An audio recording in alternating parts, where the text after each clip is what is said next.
anyone who has struggled with addiction, especially alcohol or drug abuse, knows the pain one feels.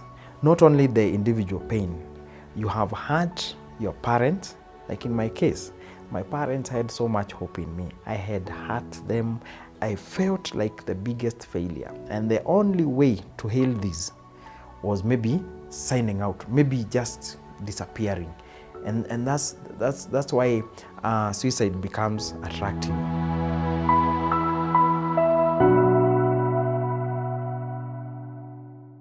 Hi, I'm Kimaru. I'm 39 years old, and I'm a recovering alcoholic. I'm now 5 years sober, and it has been an amazing journey. And when I talked to my wife about my 5 years, she decided that I should share it with the world, and that's how I started tweeting about my journey. And since I started sharing my story, I've had so many people coming to me, DMs, calls from everywhere, people who just want to say thank you for sharing, and people who want me to work with their loved ones or even themselves, and it has been fulfilling. For so many years, for the 5 years, I've always asked God, what's the purpose? You saved me from a lot of stuff, and you know, sometimes I would wake up in trenches. Sometimes I remember somewhere guys were surrounding me somewhere in Pipeline. I was on a road, in the middle of the road, a busy road, and it was around 2 a.m. So I walked through all that. So I asked God, why did you save me from all that? I lost friends, and over the last maybe 1 year or so, I have been gradually discovering the purpose why he saved me. The bottom line is that there is hope. Whatever has happened, whether you are drinking, whether you are struggling with alcoholism, there's always hope. And that's the reason I'm here. And I just want to share my story to inspire and to motivate even just one person. My journey with alcoholism started around 1999. I was in Form 3. That's the first time I had maybe the first drink, but it was just a sip.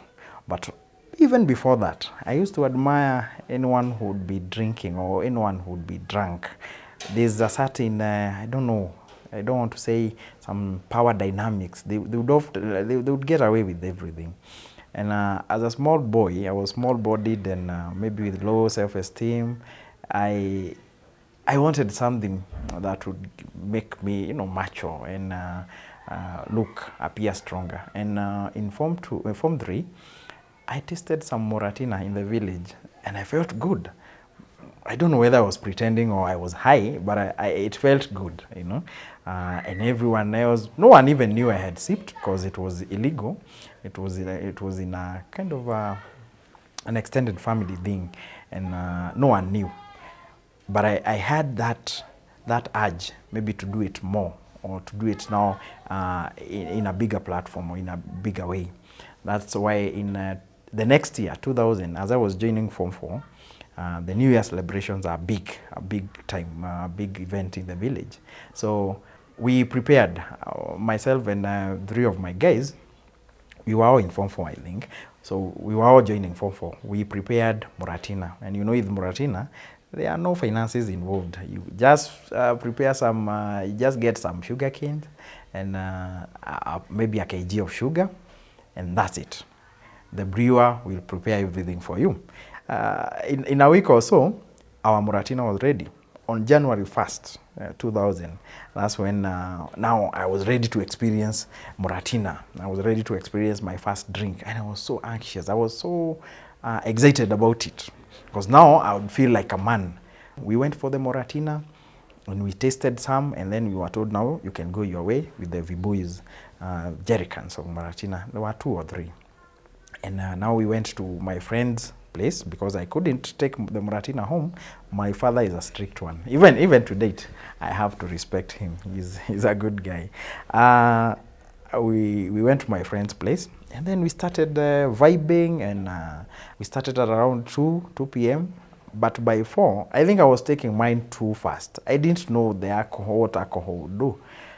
At around 4, I think I was already high, tipsy, and I was excited. You know, this small boy, yeah, I'm in Form 4, but I was just a short guy, and I didn't know a lot of stuff. When I came back to my senses, I couldn't even stand on my own. So I was held and taken back to my friend's cube, the cubicles, the small house for the young guys, and I slept. And I don't know how my mom knew about it, but when I went home the next day, there was a lot of noise in the homestead, and I said I didn't take any Moratina. It wasn't me. I just denied everything, and that was the start of denial. It was to become denial after denial and scapegoat and everything.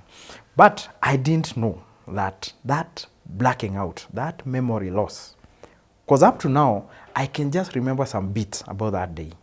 So, 2000, I went to school, I studied, my grades were good, and I was expecting a good score. Even in the mocks, I performed well in the mocks, and you know the mocks, those days, 90s, were tough. And come the final exam, I was expecting a good grade. I did my exams. I had a lot of anxiety. I was just thinking about the last day, and then I would go, because in my mind, now I was becoming an adult, I would go buy alcohol in a bar like my brothers, you know, or like anyone else who drinks. And the last day of the exam, I didn't carry anything. I didn't carry my box. I didn't carry my mattress. It was drinking day. So I went to Karatina town, the small town in Nyeri. Not a small town, it's a big town.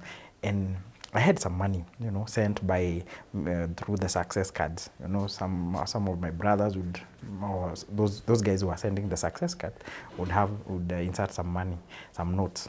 So I walked into bars, or to the first bar. I didn't even know how to buy alcohol. So I sat down and I waited, you know, for someone to come.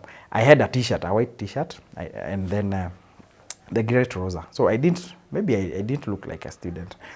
And I didn't even know which beer. So when the lady asked me which beer, I said the small one. So she brought, there was a green bottled beer.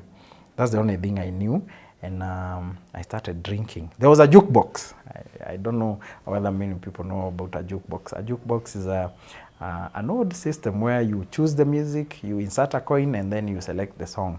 So by the time I was done with the first bottle, or the second one, I remember I was dancing all over. And then there were women, and I was buying them beer. And I was selecting the music and dancing. But I blacked out. And I don't know how my brother, one of my elder brothers, got to know that I was in a bar somewhere. The last thing that I remember, or when I came to, I found myself now with my brother in a matatu going home. I was blacked out again. I was vomiting all over. And these were signs that alcohol wasn't for me. So come 2001, the exam results came out. I failed. I got a B plain. I was expecting maybe a B plus or something stronger. I think that affected me even more, because I thought I would join law school or something like that. And when the letter came from the university, I was invited to take a course in BA Geography. I didn't even know what that was, but I said it's okay. So as I was waiting in the village, we had a lot of fights, because anytime I would get some money, I would drink. My mom would hear about the messes I've done in the village. The girls I was, you know, parents would come and report, your son is messing up with my girl. There were always issues. I was living with a lot of anxiety. I was struggling with low self-esteem. I was struggling with the self-inadequacy, because I felt like I'm a failure now. I failed my exams. Nothing is working out. I just want to drink the next beer, or the next Moratina, cup of Moratina. And that's how I spent the entire 2001. Fights with the parents, arguments. So I really hated those folks at that time. And now, when I look back, I know they were trying to save me, because they would have saved me from 17 years of struggling with alcoholism, but I didn't listen. And I only wanted to join campus so that I would get away from them.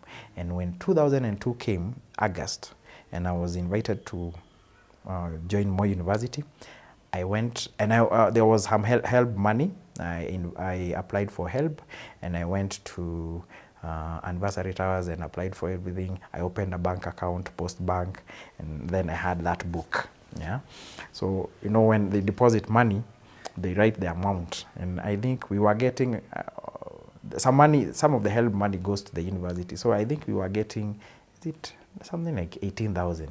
18,000 for me. I think I was 18, 18 or 19, because now I had an ID. The only thing that was ringing in my mind is how much now I would drink, because I would afford my Tusker and I would afford my Pilsner. The schooling part wasn't important to me. Mine was maybe getting that freedom. I thought alcohol was empowering. It was emancipating. I would become someone strong. And with that illusion, I went to campus. I remember the first night I slept out in a lodging somewhere in Eldoret town, because I went to Moi University main campus. And I remember when I was drinking in the evening at that bar, it was a classy place, because of course I had money. I was sitting with these big women, and I felt this is my world now. I have money. I'm a graduate. I'm going to graduate very soon. I have money. What I didn't know was they would steal from me. They would. I think I had a small phone I had bought at that time, and I think everything was stolen. But within 2 weeks in campus, in college, I had discovered now that the money I thought I had was not enough. So I had to lower my expectations in alcohol. I started now drinking cheaper liquor. Of course, I could not afford the bottled beer. I went down to the cheaper liquor. And within the first three months of the semester, I was now so down. I had cliques of guys from the western part of the country. They were my friends, because that's how I discovered Busa and Moody. Moody is Changa. And I felt that was my life now. So if there were no classes, or even when there were classes and there was some money, I would just go down to Mabatini. Mabatini was a slum just next to Moi University main campus. That's where we would find Moody, the Busa. The Busa was even hot, and you would mix with the Changa, and it was an easy life for me. The drinking got worse. I started sleeping outside. Sometimes I would get high in campus or in the shopping center, and I would not get back to the room. I started losing my phones, my IDs. I didn't know what was happening in campus was just a reflection, a minute reflection of what would happen in my later life. So from that point in campus, I remember I tried struggling to recover. Sometimes I would sit down, maybe in bed, and feel like something bad is going to happen. And maybe unconsciously, that's how I got born again the first time. I think it was almost 10 or 11 p.m. at night, that night. And I was coming from Mama Vayo's. Mama Vayo was our Mama Pima, who would even give us changa on credit.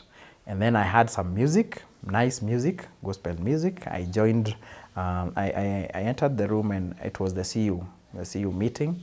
I remember kneeling down, and people surrounding me. I didn't know exactly what was happening, but I felt some hope. And if there is one thing I want to say at this point, if there is something an alcoholic loves, it's hope. Hope that they can stop. Because I was promised that it's possible to stop. I was told this God, and I believed it. And I said I won't drink again.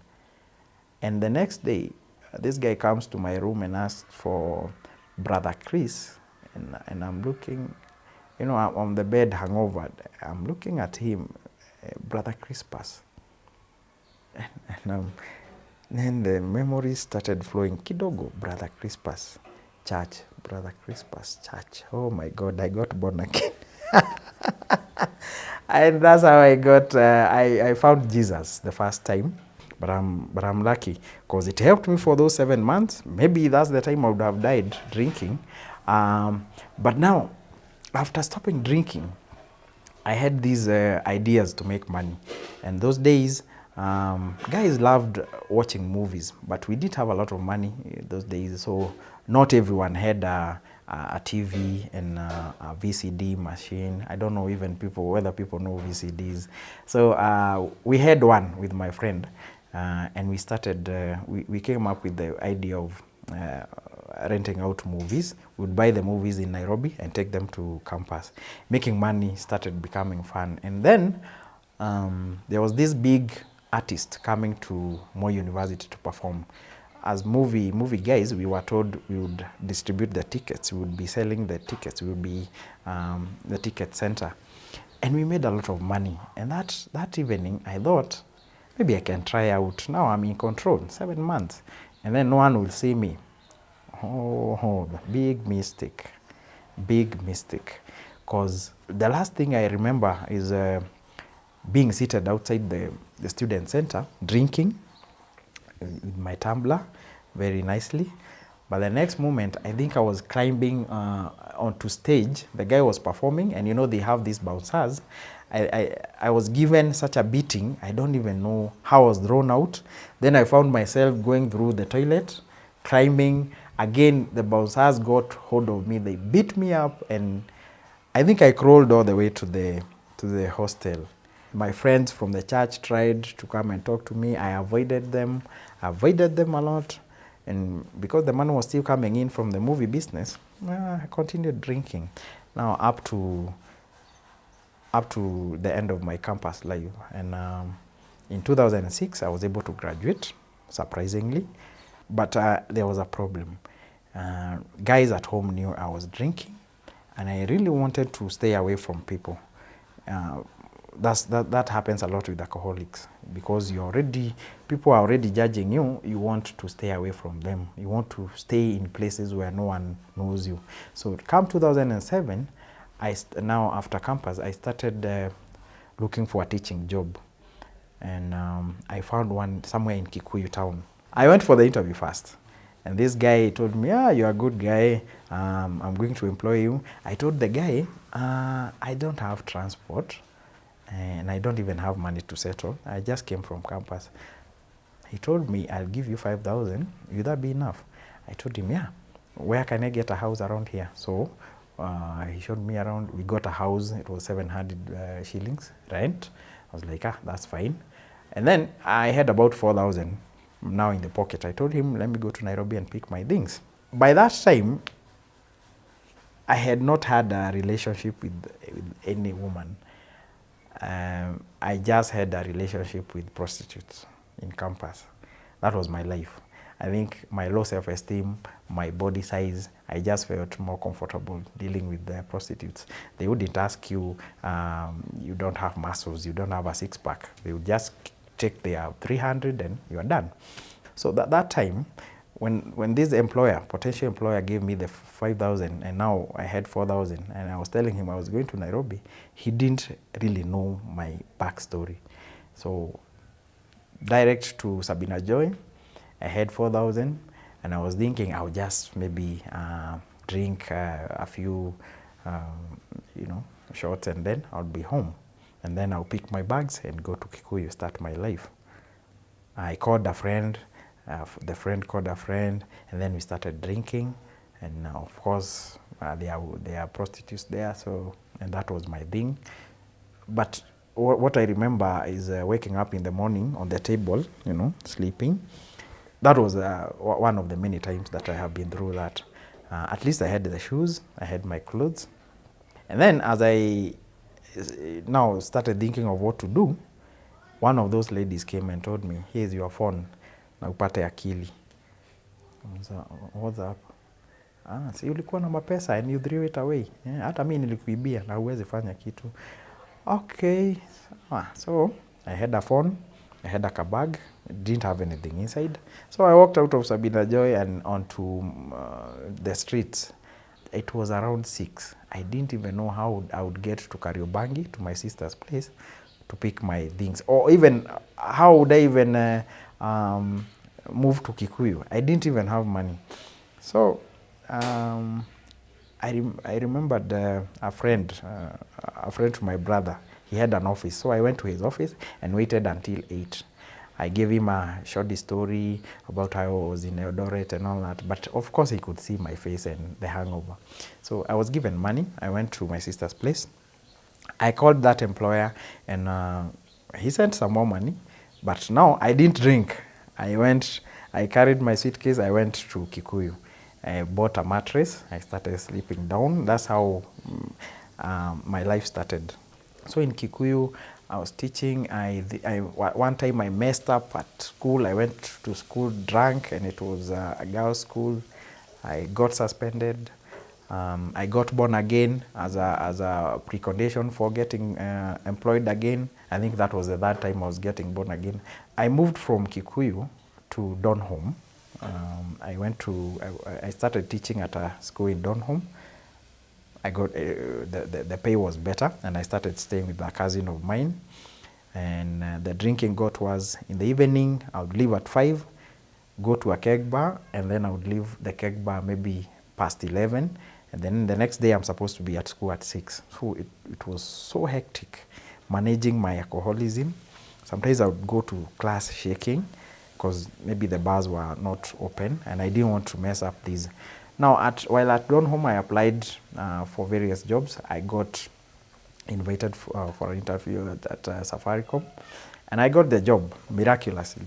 So I started working at Safaricom. They thought this is a good guy, a humble guy. They didn't know the turmoil inside. When I started working, the performance was good. I didn't have any issues. But then the money started flowing, and it was towards December. The drinking started. Because now I was working in a posh place, of course I started trying the more expensive beers, the more expensive whiskeys, the nicer places on the other side of town, away from Eastlands. And at times it would get so bad that I would spend days in town, because you see, you're working for a big company, so maybe you have some money. So I would drink at night, even buy clothes in the morning and still go to work, because there used to be a pickup point in town. Sometimes I would even go for 3 days without going to work. 2009, I struggled. The drinking got worse. I didn't care about relationships or even my family, my parents. I was working at a good company, but I wasn't even going home because I knew I had a problem. I used to question what was happening. I didn't know that I had issues, emotional issues. I wasn't connecting alcoholism and mental wellness. I didn't even know. But how would I even know? If somebody is drinking, if somebody is struggling with drinking, they are supposed to stop. But later I came to realize that it's emotional. There are so many emotional issues one might have that might lead to addiction. And addiction, alcohol addiction or drug or substance abuse are linked to mental health. I came to discover that later, way too late. So eventually at Safaricom, one time I missed work for almost a month. It was too much. I had 3 warnings or something. I had gone for disciplinary twice. So they just looked for my sister, my next of kin. They looked for me, they tried. The company really tried helping me. They tried locating me so that they can help me. They didn't find me. They called my sister, they gave her the termination letter. I was still in pipeline.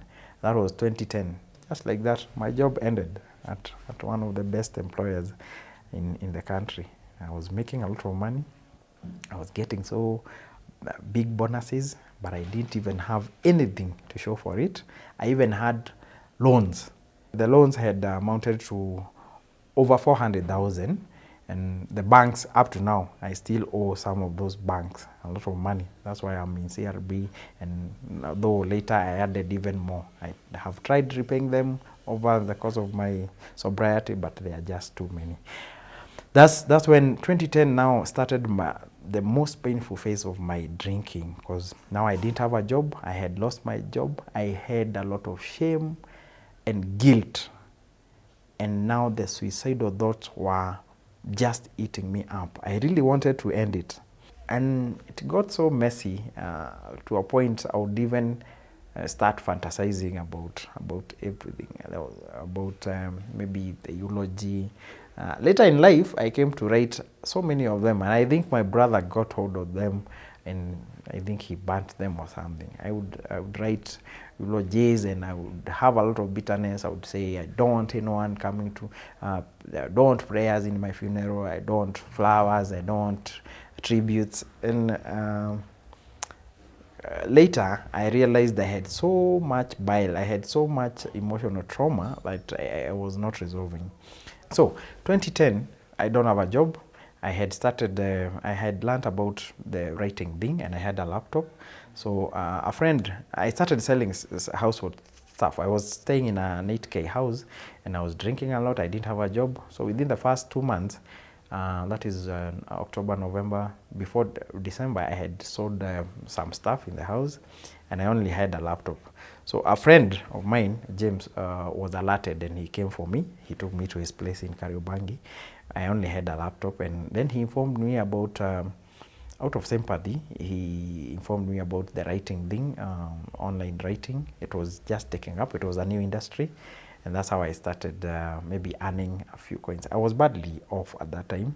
I didn't have money. My health was deteriorating because I had to drink in the morning to do anything.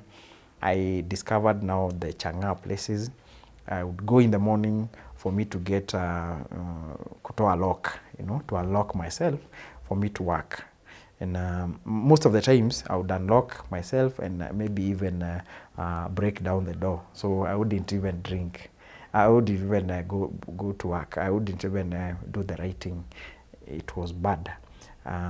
If I started drinking and maybe I had maybe 100 shillings or even 50 shillings, I would end up getting so drunk I would lie on the streets. And James would even be the one to come for me. It got worse. 2011, I remember the company said there was some money I could get.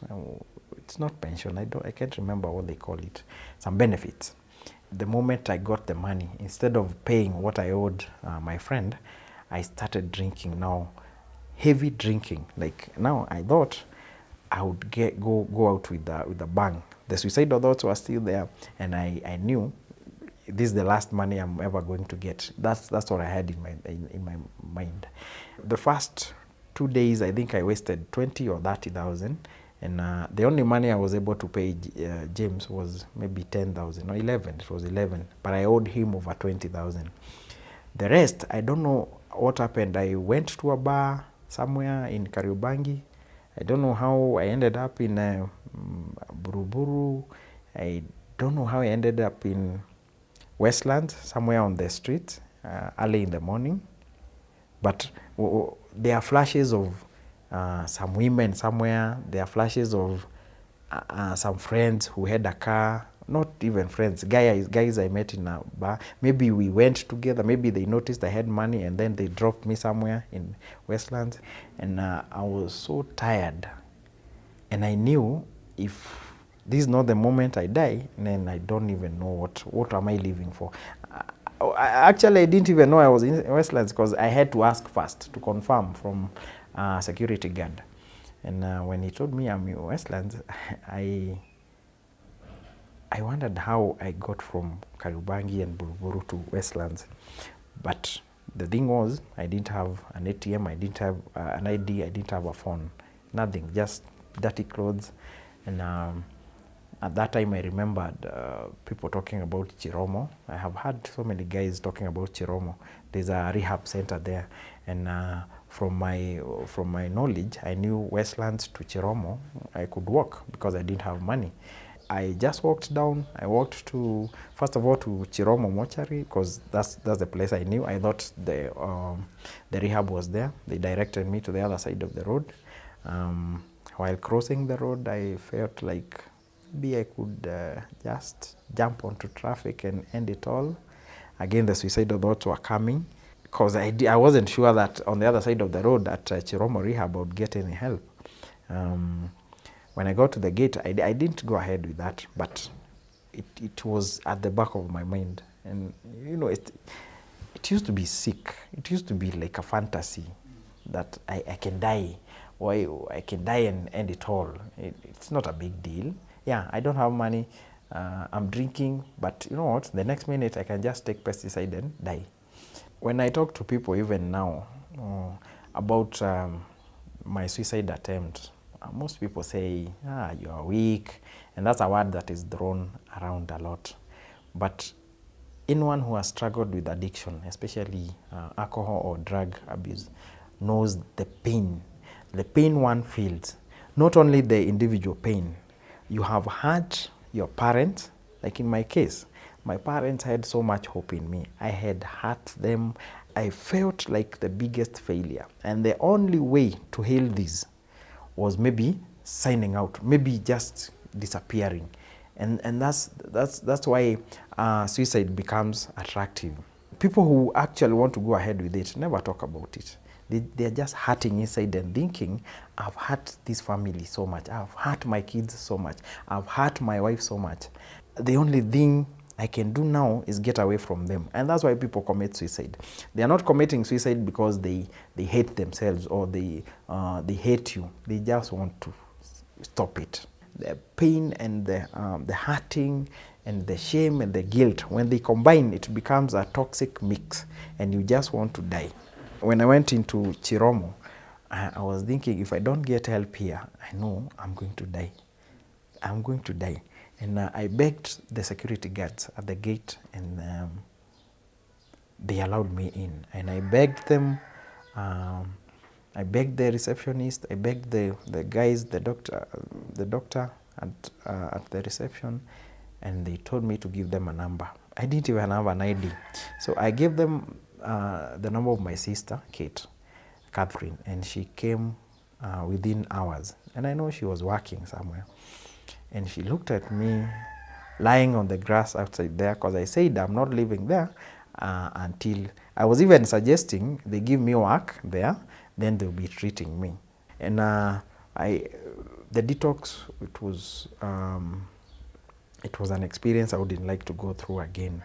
You know, you become like a zombie. They are taking the drugs, the alcohol off your system. For 2-3 weeks I stayed there, and it was so expensive. And you see, my parents weren't even informed, because you see, for the African parents, the idea of rehab and all that, it doesn't click. It's not easy for them to understand. After the 3 weeks, I told my sister, I think I don't need rehab. I don't need to go to a residential facility for a month or so, like they were suggesting. So I went to my sister's place in Ruai. I stayed for a month or so, 2 months. I was sober. I was rebuilding my health. I used to take my sister's son's bike. I'd go riding, just enjoying this new life. And I felt after 2 months I was ready to go back to Kariobangi, maybe even get my own place. It was a big mistake, because the evening I went back there, I went looking for my former friends, to tell them, now I'm sober, now I'm good, and now I'm in control. So they told me, see, then you take something if you're in control. Now you're in control.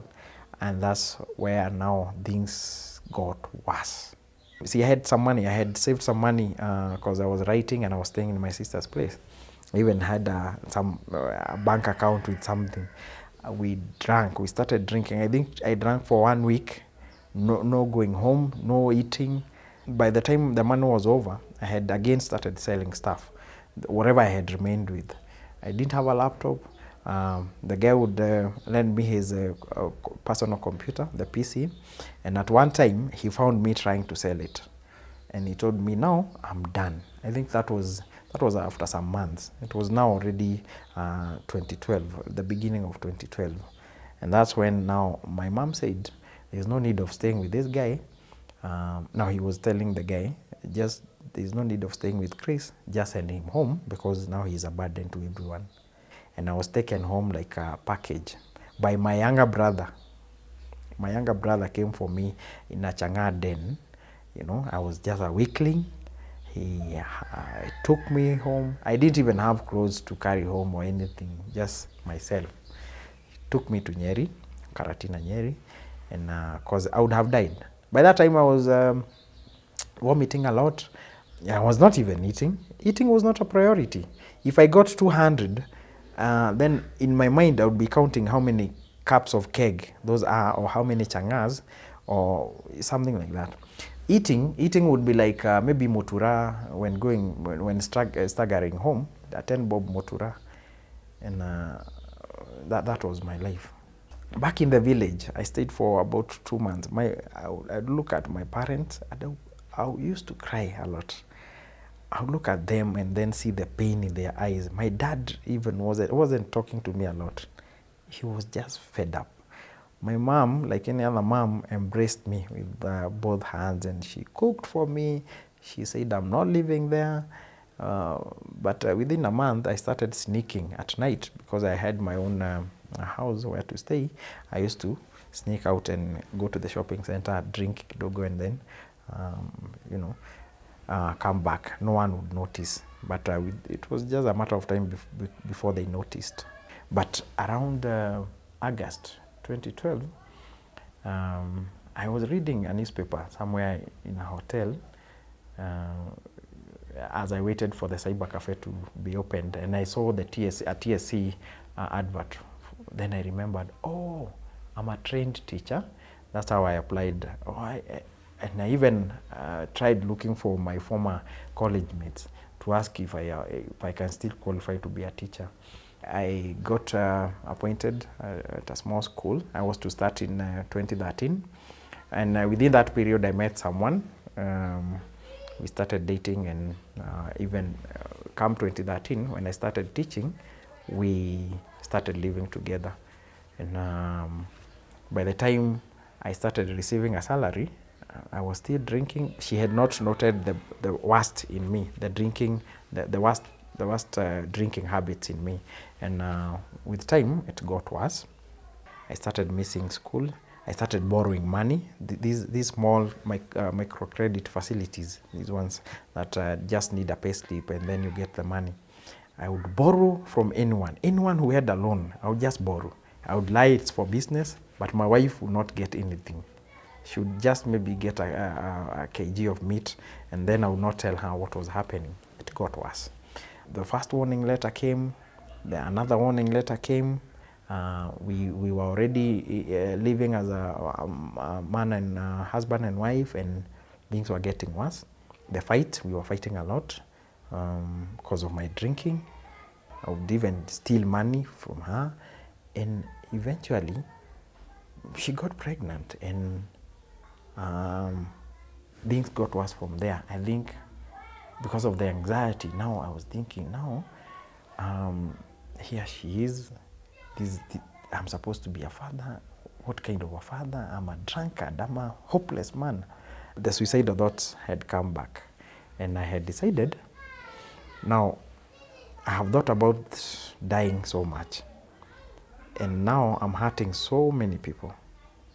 And my wife is pregnant, and she's bringing forth a child that I won't be able to support. I had a small phone,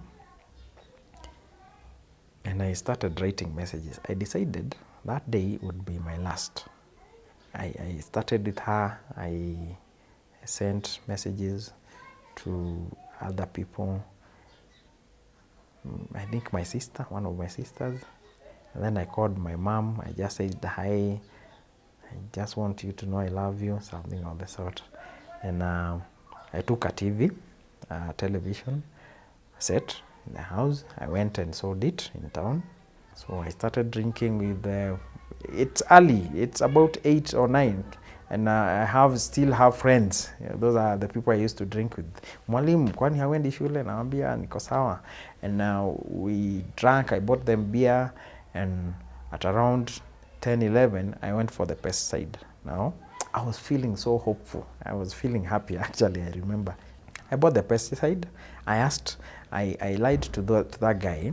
I still know that vet, agrovet. I told him I wanted, have been sent, but I forgot the name. I've been sent by my dad, and I forgot the name of the pesticide. But it's a new one that is very toxic, that is very poisonous.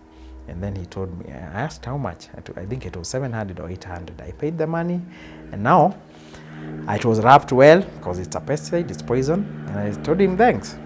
Even the receipt, I asked for the receipt, and then I carried my package. I went to another bar where I will not be disturbed, or where people will not discover my body first. Then I asked for a bottled beer. I didn't want to go to heaven while smelling cheap liquor, and I wanted St. Peter to have a nice time while talking to me. After taking some bottled 2 or 3, then I walked to the toilet. I had already done reconnaissance. I knew the toilet, where the toilet was. I had even selected the one I would use. So I walked into the toilet. I opened my pesticide, and the smell, I still recall that smell. It hit me, but I didn't want to get discouraged, so I drank it fast. I don't know whether I drank all of it, and I remember it was kind of creamish or yellowish. And then I think I fainted. I don't know whether I blacked out. I don't know. But the next time, all I was hearing around me were noises and people screaming. I don't know what was happening. And then I think I fainted again. But the next moment I came to, I was in hospital. I could see blurs. I could hear somebody talking about medicine and medications and all that. But I could hear my mom, and that was the only thing that encouraged me. I also heard her talking to my wife, and I knew I had failed again. I couldn't even commit suicide successfully, and it was bad. And my eyes couldn't open. I thought maybe I was sleeping. What I didn't know was I almost ruined my eyesight, and I stayed for like that for 2 weeks with blood eyesight, because later they told me I had drank almost the entire 1 liter. I think I really wanted to die, because I think the doctors were saying if it's not possible to pump out it, there will be a lot of damage, and they worked on me. I think maybe up to the entire night. I don't know. Because I was on and off. I had injections all over. And then I stayed in hospital for almost a month, for some weeks. I was referred to a psychiatrist in Nyeri town, where I would be going after release. So after the suicide now, I had a psychiatrist treating me. And I was struggling now with the stigma of that guy who tried committing suicide, that teacher who tried committing suicide. So what I did, because I still needed to drink, I changed bars. I stopped drinking inside town, and I would drink in the suburbs, where I would find cheap beer. Then I got a son, and I got a baby boy. And the pressure on my mind, on my emotions got worse, because now I was thinking, now this boy, I'm a failure, I'm an alcoholic. I would look at him and I would actually cry. Instead of the joy people feel, for me, I would cry, because I wouldn't like him to turn out like I was. I had heard about genes, alcohol genes. I had heard about family history of alcoholism, and in our family already, we had about 4 of us were struggling with the same. I was looking at this innocent boy, and I was wondering what will happen to him. So instead of being a father, instead of fatherhood changing me, I just got worse. And within 2 months, I lost my job, 2 or 3 months, and I ran away from my family. I ran away to my one of my relatives' place. in Nanyuki, in Narumoro, Nanyuki. And I stayed there for some time. Then I came back. I didn't have a job. I was still trying to do the writing thing. I would get some money, but much of it would go into drinking. But at least I was a bit able to be there during those early days of my son's life. But eventually, my wife had to walk away. It was just unmanageable. I could not control my drinking, and I didn't even blame her. I expected it, and I knew for the safety of my son, or even for her mental well-being, she should just be away from me. Now I didn't have a job, I didn't have a family, and I didn't even have rent money. So I went to a friend who is a barber, Kinyozi, and I started staying with him in one of the worst slums within Karatina town. It was a nasty experience because all of us were drunkards, the graduate and the rest. In early mornings, while people are going to work, we would find ourselves going to bars, to plead for beer or to even wash the place and get something to drink to start the day. 2015, around May, I got a call from TSC, or somebody was called, because I didn't have a phone. Someone was called, I think my ex-wife, and she was able to locate where I was, and I was told to go for an interview. A disciplinary hearing. And I had to look for clothes. I didn't have clothes. I had to get sober for like 2 weeks or something like that. And I went and I pleaded with them, and I was given the job back. But now I would be sent to Narumoro town. I suggested moving away from Karatina to another place. That's what happens when after interdiction you're taken to another place, not the same school. Then I moved over there. I started life. I pleaded with my parents. I was given a mattress. Again, I started life on the floor again. And within 3 months, the salary started coming in. But now there were so many deductions.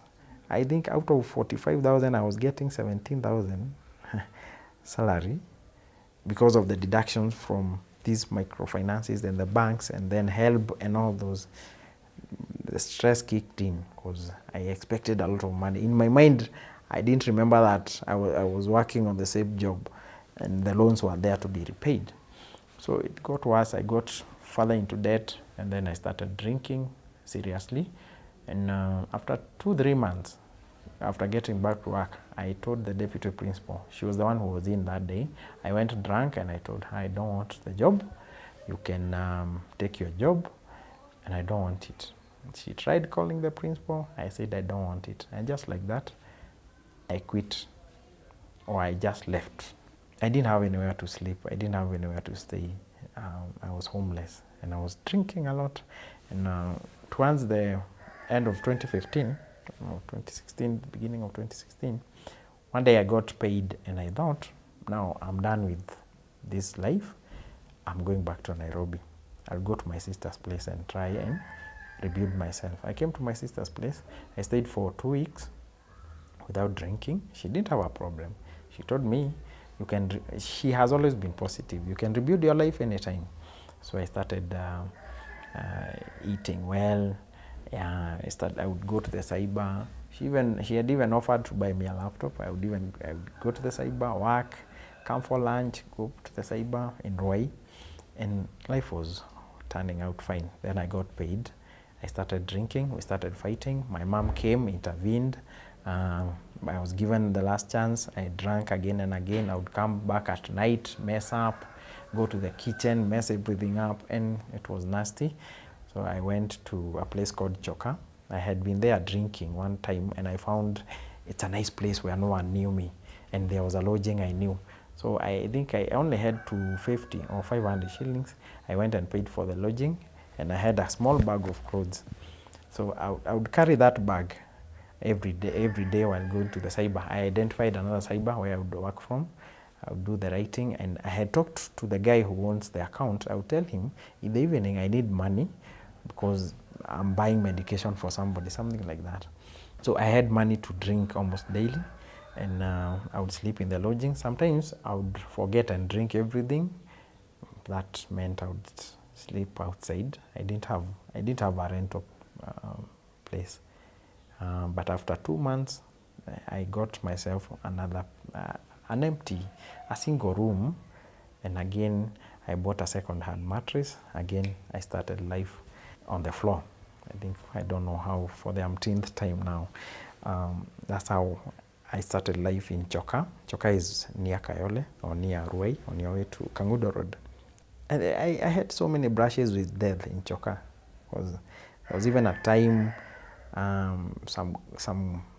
these young guys, they had a gun, and I was staggering to the house, and they hit me. And they hit me on the head. I have a scar somewhere, and I lay outside the gate for the entire night, bleeding. And in the morning, I had blood all over. They had stolen my phone. They had stolen everything, and I didn't have money even to go to the hospital. So I just went and wiped the wound, and I covered it with a kofia. I started wearing a kofia. I had so many other instances where I would have died, but God saved me again and again and again and again. Until now, 2017, around February, again I had a beijing. I was beijing from a Friday to Saturday to Sunday. And then on Sunday evening, I went to bed. Not to bed, I went to my mattress. I went and slept, and for 2 days, I wasn't able to rise. I would just wet myself. I would just vomit. The blood was all over, and I was shaking, and I was hungry. I didn't have food to eat. I didn't have money. I didn't have a phone to call anyone. So I resorted to the easiest person you can reach out to when beaten or broken. I reached out to God, and at that moment I cried, and I told God, I know I have been playing around with death. I have said so many times I wanted to die, but this time I don't want to die. I want another chance. And I remembered there was a Catholic church down there in the slum, and before I could even go to the church, I was so hungry. I talked to a neighbor, and I begged for food. She gave me the food because, alcoholics are very kind people. So when I had money, I always helped out. She had kids. So then I went. I was crouching because I was hungry. I was in pain. I went to the church. I knelt down. I prayed. I didn't even know what I was telling God. I was just telling God, if it's possible for me to just maybe spend the night, just tonight, without that craving or without dying, please just help me one more night. And that's how I talked to a guy. I don't know whether it's a priest or whether it's a seminarian. I talked to them, and they told me just to go to bed and to see them the next day. Okay, I never returned, but I went to bed. I went to the house. I slept, and I cried a lot. Then the next morning I woke up, and then I went to the cyber. I told that guy, I know I owe you money. I should have paid. And I explained everything to him, and I told him, I want to start over my life. And the guy was like, yeah, I see you working, and when you make money, you pay. So I'm very sure you can pay even the pending bills. I told him, give me a few days. The first day, in the evening, I got paid. I paid this guy some bit.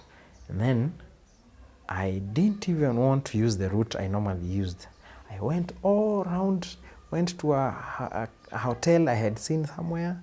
I ate some beans, and then went to the house and locked. I even, you see, the way you just lock with the, normally, I locked, and I locked using a padlock, and I slept. And I told God, please, this is the second night. Please let me, that was now 9th February. Let me just go through this night. And I said, I'm going to struggle. I'm going to struggle. I had eaten well. Luckily, I didn't vomit. And I went through the night. But I knew in the morning, there is something I needed to do. I needed a Bible in the house. And within 2 days, I went to town and I got a Bible from the streets. And I came and placed it there. So that's how my recovery started. One day at a time. I would read the Bible in the evening. I didn't have friends. I just stopped going to the bars because I would meet those people on the streets and they would laugh at me, telling me I'm broke, and I would tell them nimeacha, and they would tell me, just wait, when you get the money, we'll see you there. Chris hawezi acha pombe.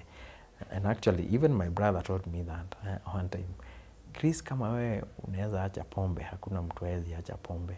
And actually, he stopped drinking after I stopped. 2 of my brothers stopped drinking, and I'm happy. Maybe I inspired them. Although one I know I walked with him from scratch, from the bottom, and until he got sober. So I started my struggle now to recovery at that point, one day at a time.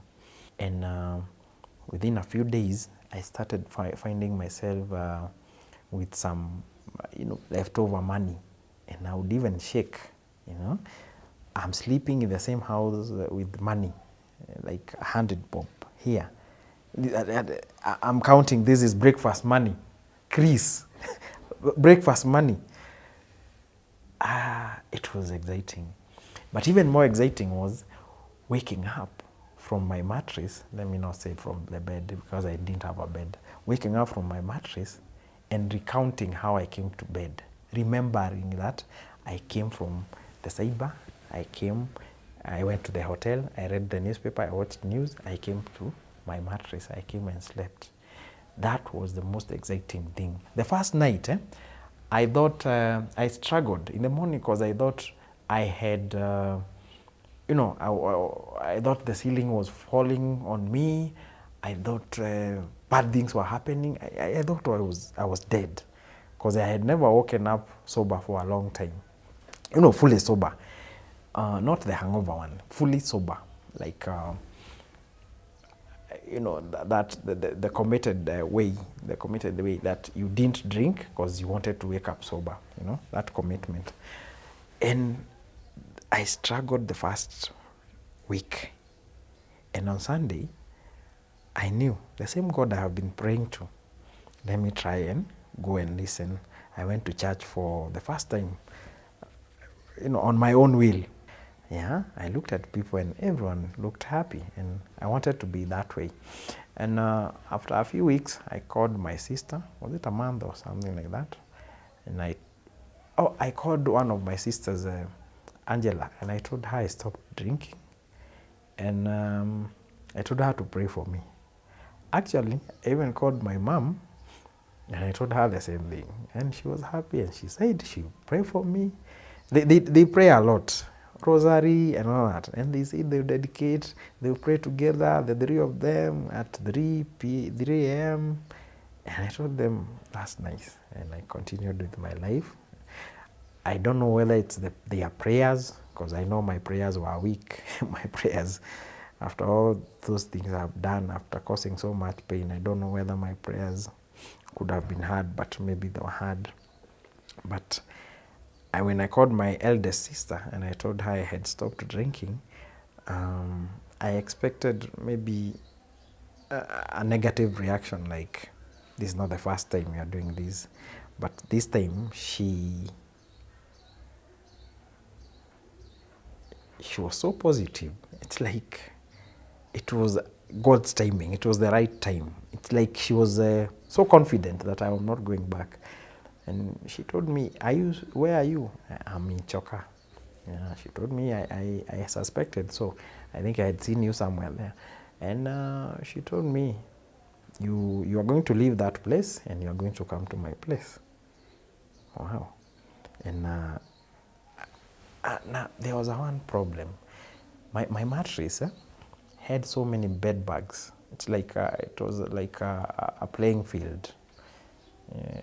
I think they should have been paying more rent than I. Now I knew I had bed bugs, and her place is a posh place. So I didn't want to tell her, but I had to burn the mattress and buy new clothes. So that day I decided to go to her place. I bought new clothes. I hung them in the bathroom. You know, in these single houses, you have a bedroom there.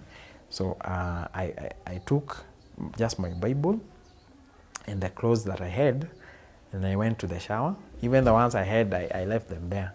I left everything there. And so, because there were so many bed bugs, I didn't want to carry them to my sister's place. And that's how my life started. My life got better a bit.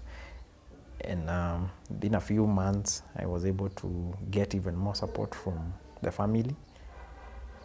I bought a workstation, a desk. I started now writing on my own. I bought an account.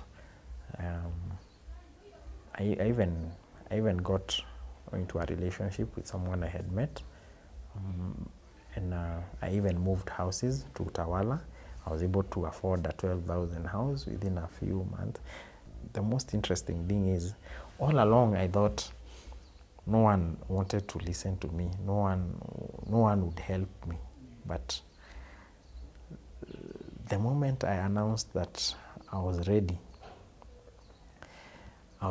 to change, or I had already started changing, the help came in an amazing way.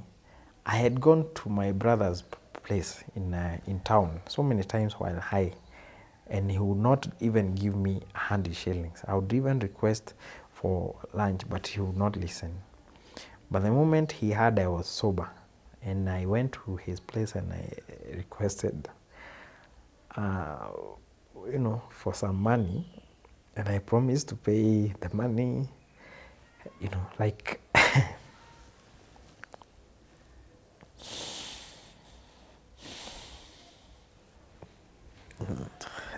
I requested to pay the money in a month. He gave me the money. I bought a laptop. I stopped going to the cyber, and I started rebuilding my life. My sister took me home. I talked to my dad.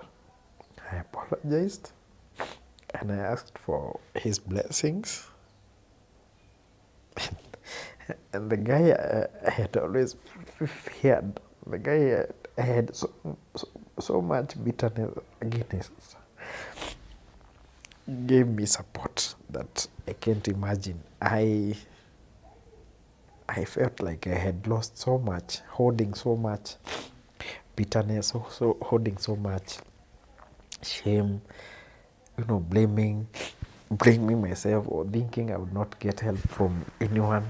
And in a matter of months, all of them were so ready to help me.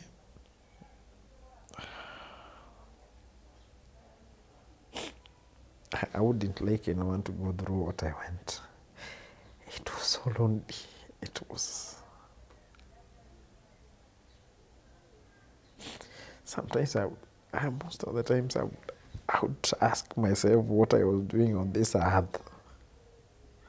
I would see people having fun, drinking. But mine would not be for fun. Mine would be, I would be trying to kill my demons. And I felt, all along I had felt like I was a failure in life. I'm sorry. But I wasn't a failure. God wasn't saving me through all that for me because I was a failure, and that is what I have realized. By end of 2018, I was already importing stuff from China, from Alibaba, and selling them on my Facebook page. I started a Facebook page, business page. I was selling stuff. I was doing more writing. The clarity in my life, that is what I enjoy most. The clarity, like it's like you're in a new world.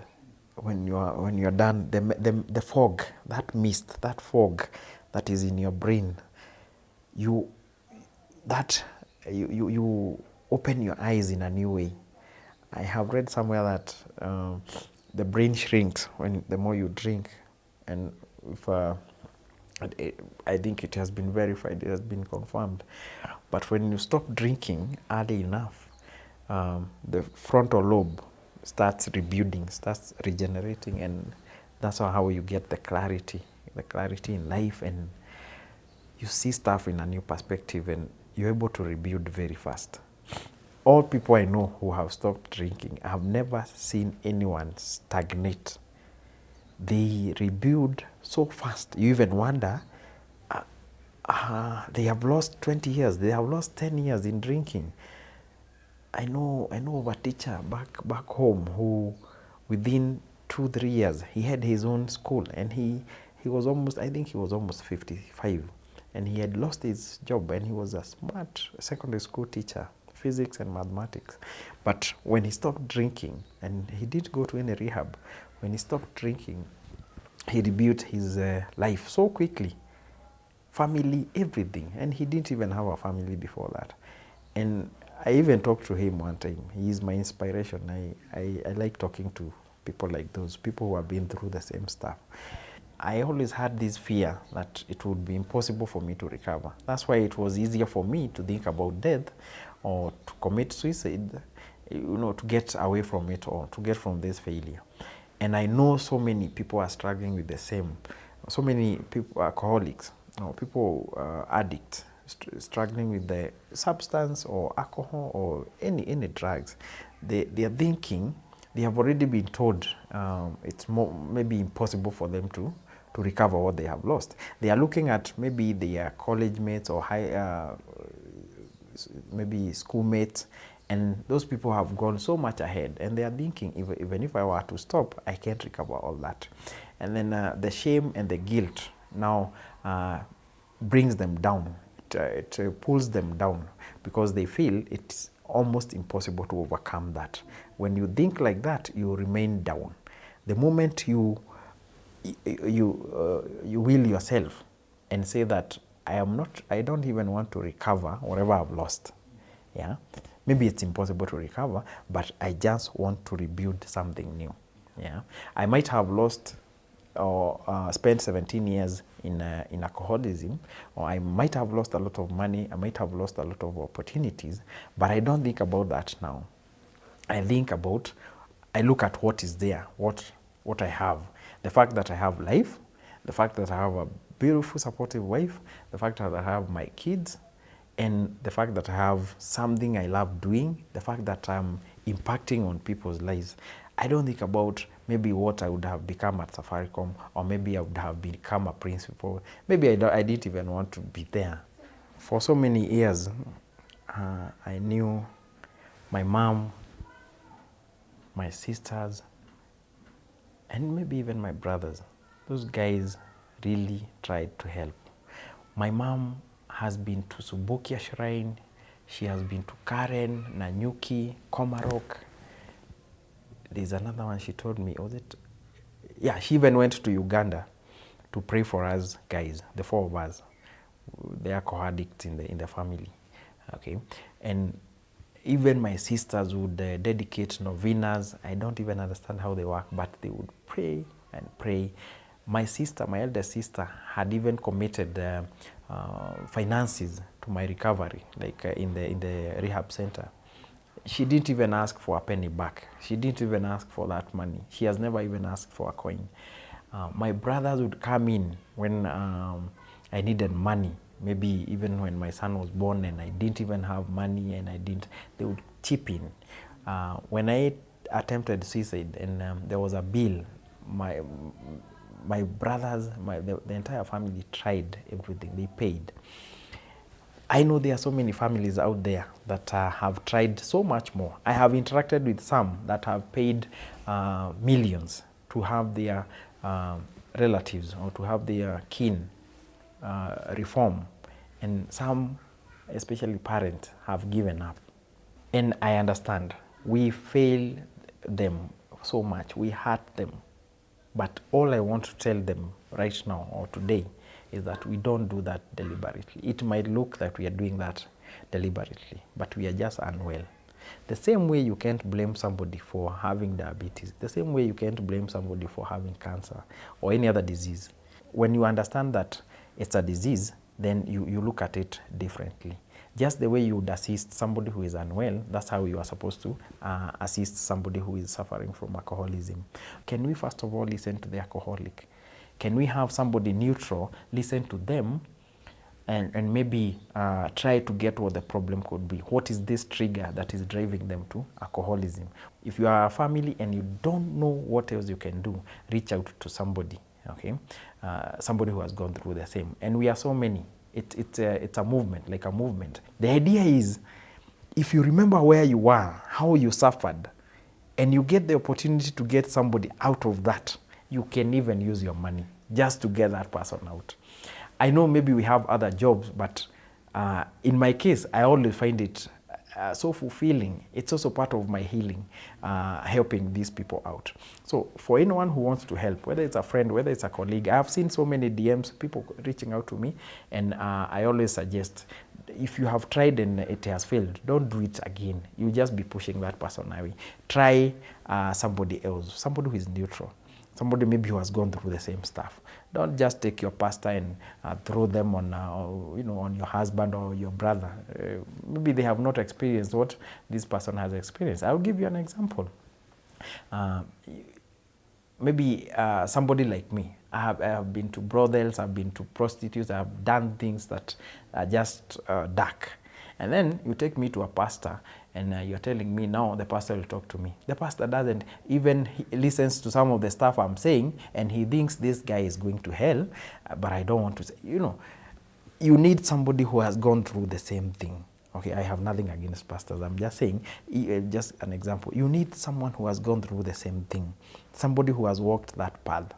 And I've realized, well, most of the guys I meet, when we start chatting, we even finish each other's sentences. It's like an experience. Unajua hiyo base? Yes, mi nilikuwa like you know that base? Hapa kuna stairs hivi. I was there. I used to. And then we start sharing, and then they ask me, how did you do it? I ask them, what is hurting you? I'm able to ask because I know exactly what was happening. Okay, and that is the best solution that I have. Then from there, when they start the recovery journey, it's good to join a support system, okay, or a support group, that is. There are some that are online, but AA, Alcoholic Anonymous, comes to mind. It's the easiest because you don't have to get an appointment. You just know the timing, and then you walk in, and then you sit down. No one will even ask who you are until you are ready to speak. You listen to people share, and then it motivates you because maybe it's just your first day, and you find people who have been sober for 15 years, others for 2 weeks. They're telling you the struggles you might, the challenges you might go through. So even as a family, if you know someone is struggling, you can even offer to take them to accompany them to the Alcoholic Anonymous, just for support. What I did after I decided that I won't drink again, I first of all resolved the issues that were messing me up. I had so many issues with my family. I had so many issues that I had to speak out, okay? And I got the right people to speak to, people who had been through experiences like mine. Recovering alcoholics. I went to AA, I listened to people who have been through the same stuff. I talked to them, I got contacts, and we started talking. I opened up, I started sharing. They say a problem shared is a problem half solved, or something like that. And I encountered that, and I experienced that. I stopped getting those down times. I stopped getting those cravings. The more I shared with people, the more I got encouragement. And so today, I just want to encourage you that there's hope, and I want you to reach out to someone who has been through the same. If you know someone who is struggling, you can tell them to contact maybe a recovering alcoholic, a recovering addict, or they can contact any support group. For me, they can reach me on my Twitter handle, that is Kimaru Crispus. Kimaru Crispus. Crispus is CHRIPUS. Now, they can also call me or text or WhatsApp using my number 0726 619 079. And the more people reach out to me, the better it becomes, because I'm able to interact with different people, and eventually it will metamorphose into something, or into the support network that I'm dreaming of. So just know that there is hope. Don't worry about the judgments. We have been judged. We have sometimes been rejected, even by employers, by family, but it's your life. The moment you say, I want to change, there's no turning back. Don't worry about the judgments. The judgments will be there. Don't worry about the stigma. The stigma will be there. But the moment you start recreating, rebuilding your life, the clarity you get, the joy of knowing what you're doing, the joy of controlling your life, it's an amazing experience. And that is all I wish on anyone who is struggling. And even for the families, if you have been giving support to your loved one who is struggling with alcoholism, don't give up.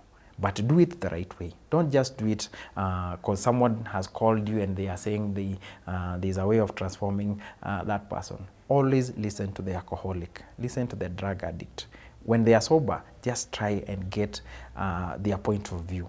Ask what they think can help them. Don't force solutions on them. Listen to them. They are grown-ups. They have brains.